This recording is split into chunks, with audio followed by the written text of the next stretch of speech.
ये बात कर रहे हैं भारतीय जनता पार्टी में जो पूर्व नेता रहे हैं और अब वो एनसीपी में शामिल हो चुके हैं, एकनाथ खड़से के बारे में।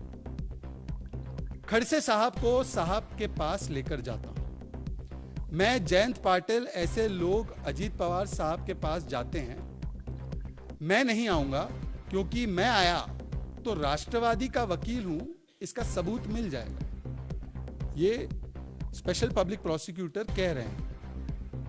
ये पूरे इसी संदर्भ में है, इसी मामले के संदर्भ में है, किस प्रकार से भारतीय जनता पार्टी के नेताओं को फंसाना है, किस प्रकार से ये होटल में बुकिंग कराकर फिर रेड करवानी है, ये सारी चीजें उसके संदर्भ में ही कहा जा रहा है।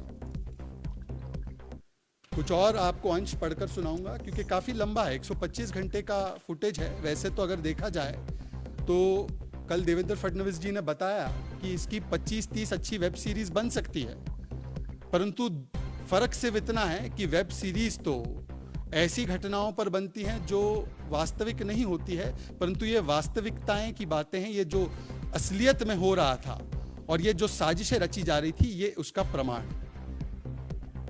अब ये इस वीडियो में बातचीत हो रही है कि किस किस को फंसाना है भारतीय जनता पार्टी से, टारगेट कौन है, किसको फंसाना है, ये चव्हाण कह रहे हैं। जय कुमार रावल भारतीय जनता पार्टी के नेता है, गिरीश महाजन, देवेंद्र फडणवीस, संजय कुटे और मुंगंटीवार, इन लोगों के नाम लेकर ये बात कह रहे हैं कि इनको फंसाया जाना है। नागपुर से मुझे फोन आया, अगले हफ्ते में कहाँ रहूंगा ऐसा पूछा, मुंबई कब आओगे, शुक्रवार को आओ, इस प्रकार की बातें चल रही है। उसके अलावा एक वीडियो में बात चल रही है कि उनको पता भी नहीं था कि गिरीश महाजन जी उस समय पुणे में थे या नहीं थे, तो वो आरोप सिद्ध हो या सही, उनका जो आरोप लगाना है वो सही लगे, इसलिए उन्होंने ये बात की। गिरीश महाजन पुणे में कब आए वो जानकारी हमने मंत्रालय से निकाली है। अनिल देशमुख डरते नहीं हैं, उनको टारगेट दिया तो वो करते हैं। ये अनिल देशमुख के बारे में बोल रहे हैं। अनिल देशमुख डरते नहीं हैं, उनको टारगेट दिया तो वो करते हैं। जयंत पाटिल खड़से के अच्छे संबंध है, उन्होंने सीधे कहा था कि चव्हाण आए तो उसे देख लो। फडणवीस गया मतलब फडणवीस को अगर टारगेट कर दिया गया तो एक विधानसभा अनिल देशमुख के लड़के के लिए खाली हो जाती। एक स्टेज के बाद बहुत पैसा लगता है। टारगेट कौन कौन है, उसी संदर्भ में फिर और आगे बात हो रही है। देवेंद्र फडणवीस, गिरीश महाजन, जय कुमार रावल, सुधीर मुंगंटीवार, चंद्रकांत पाटिल, चंद्रशेखर बावनकुले, फाइलें तैयार है और अपने टारगेट है। फिर एक साहब के बारे में बात की जा रही है। साहब कभी पिक्चर में नहीं आते, वो किसी को घर पर बुलाकर बताते हैं, सीधा फोन करेंगे तो पुलिस स्टेशन की डायरी में बिना मतलब का दर्ज हो जाएगा। लेकिन साहब को इन सब को समाप्त करना ही है, यह बहुत महत्वपूर्ण है। आप सुनिए इस बात को। देवेंद्र फडणवीस और गिरीश महाजन को तो 1,01% समाप्त करना है। गिरीश महाजन और देवेंद्र फडणवीस को तो अटकाएंगे ही, कैसे भी करके अगले साल तक इनको हटाना ही है, मतलब फडणवीस खत्म।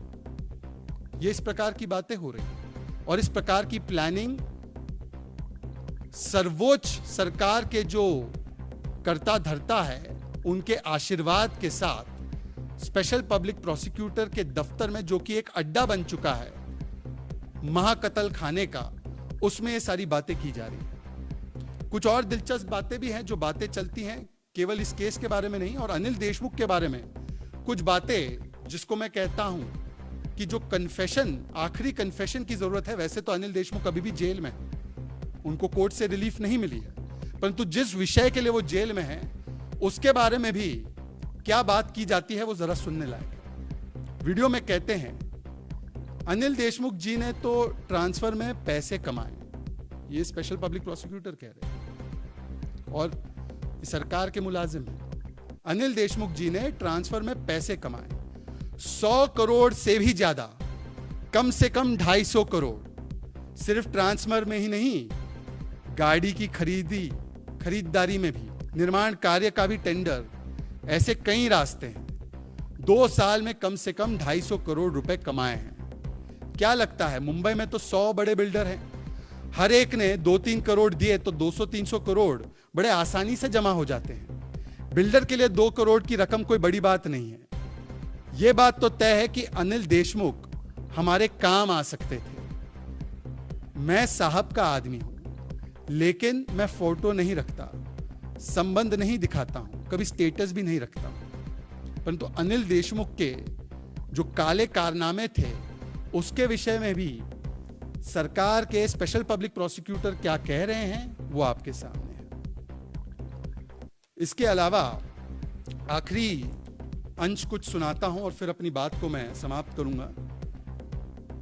देखिए, वीडियो में बातचीत की जा रही है और ये कहा जा रहा है कि राजनीति करनी है तो सीपी, ईओडब्ल्यू ये सभी अपने होने चाहिए। बड़े साहब ने बताया देशमुख 25 लाख रुपए लेकर आए थे। अनिल देशमुख की बात चल रही है। अनिल देशमुख 25 लाख रुपए लेकर आए थे, परंतु मैंने नहीं लिए। बाद में वो पकड़े गए। 25 लाख में अपनी गाड़ी आ जाती, वो खुद दे रहे थे, फिर भी हमने नहीं लिया। नसीब कैसा है देखिए। लेकिन उसका दुख नहीं है, हमारे ही आदमी हैं। वो इंसान चाहिए था, वो इंसान होना चाहिए था। इस प्रकार से स्पेशल पब्लिक प्रोसिक्यूटर बात कर रहे हैं। एक और भी दिलचस्प मामला है जिसके विषय में स्पेशल पब्लिक प्रोसिक्यूटर बात करते हैं और ये कोर्ट को लेकर बात कर रहे हैं। छगन भुजबल के मामले में जज छगन भुजबल जी को पैसे लेकर छोड़ दिया।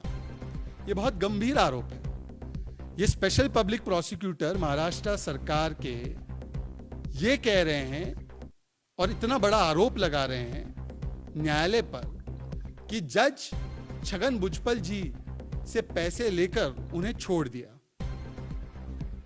मुंबई में एक वकील है जिसके बारे में वो बात कर रहे हैं। जज मैनेज करना इतना ही उसका काम है।